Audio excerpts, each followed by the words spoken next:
Trickle-down economics. Monocle guy, lots of cash, buys yachts, does nothing. Government stands in, takes the yacht, takes the money, gives it to you. Monocle guy is broke, as he should be. If you listen to this administration, it's evil, it's failed, it's the policies of the past. Trickle-down economics, what we're told, but here is how it really works. See the monocle guy? I've never met a guy that looks like that. I haven't. Who's the monocle guy now? Bill Gates. Bill Gates is the man with the monocle. The richest man on planet Earth until a year ago, I think. By anybody's definition, Bill Gates fits into that fat cat category. But is he evil? Well, let's see what this monocle man has done. Well, the first thing he did is all evil entrepreneurs do. He worked hard. Little genius. He created little company started in his garage in the 1970s without the help of government. Microsoft now employs 89,000 people. Just Microsoft. Microsoft's initial public stock offering in 1986 made billionaires $1 billion of 4 people. Now, how many people?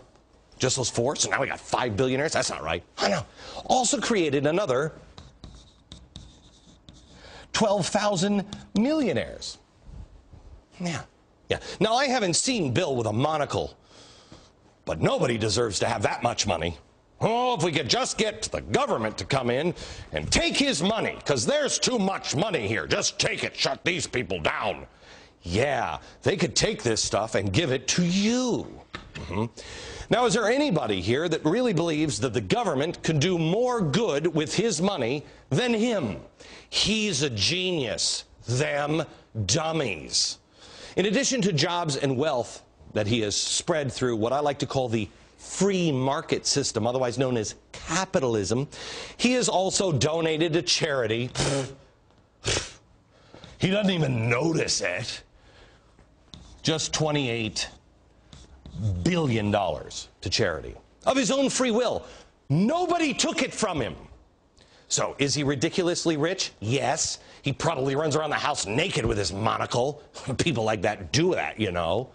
His home was recently valued. Who needs a home like this? $135 million in Seattle. Wow. He should live in a 4-bedroom apartment. But by having a $135 million home, what did he do? He created jobs for architects who designed it, and construction workers, you know, who built it, and plumbers, and electricians, and painters. You see, his wealth is sustainable because you'll continue to buy his product that he makes. He uses his wealth to buy a yacht? Sure, yeah. But I'll bet you he docks it at a place where he pays the taxes on it. You know, unlike, never mind. That's helping the community. Now, again, governments trickle down. Well, you don't think of Bill Gates. No. You could still think of Microsoft because it's almost faceless evil corporation. You just have to make him the monocle man. Everybody hates that guy, and the government takes it all from the fat cats and gives it to you. But do they worry about spending the money wisely? No. Do they care if it's right what they do? No, they'll just take more until we all look like this. And then they'll just print and borrow more. But they're saying that the rich are sitting around on their money right now. Oh, fat cats, they just sit on their money. They're not spending it. Yeah, money's not circulating. Fat cats aren't doing it. That's probably true. You know why? Because we don't know what's coming next. Do you? Why aren't you going out, spending all your money? My grandfather taught me the time to have money is when no one else does. You know, Rockefeller built this massive plaza in New York City during the Depression. It was supposed to be a lot smaller, not as fancy. But then came, what? The Depression. He could create and buy and do a lot of things cheaper, and so he did. The reason people aren't spending their money now is because of this guy. This guy. Nobody believes this guy is done screwing around. And until this guy is done screwing around, nobody believes we're at the bottom yet. The government keeps changing the rules on those who have money to spend, just like they did during the Great Depression. They're threatening business of this guy, the monocle man. He won't invest. Well, he doesn't invest because they're going to take his money. Through taxes, penalties, new rules, regulations, health care, you wait. Wait until businesses find out what's in this new financial bill. Oh, the jobs this one will create. Is the bank and the fat cat any different than you are? I say no. Credit card debt has gone down in 21 straight months. This is the longest running monthly decline in credit since the Fed began tracking it in 1968. I was born in 1964. You're doing common sense things. You're doing what this guy should be doing. You're being responsible and paying down your debt. The government is robbing the community chest. They're buying places on Park Place and property without cash on hand, hoping for a get out of jail free card to surface. Oh, and it will. If your name is Barney Frank, Nancy Pelosi, Maxine Waters, Charlie Rangel, Tim Geithner, you name it, they're all there. They'll get the get out of jail free card. Earlier I talked about a mosque being built near the World Trade Center. There is another building that has been proposed to be built next to the World Trade Center site. This establishment, like the World Trade Center Mosque, also claims to promote integration, tolerance, community cohesion. Here to explain is Greg Gutfeld, the host of the show Red Eye on the Fox News Channel, When Your Eyes Would Be Red, and the author of The Bible of Unspeakable Truth, which you have to read. It's laugh out loud funny. Okay, so, Greg. Yes. Give me your proposal.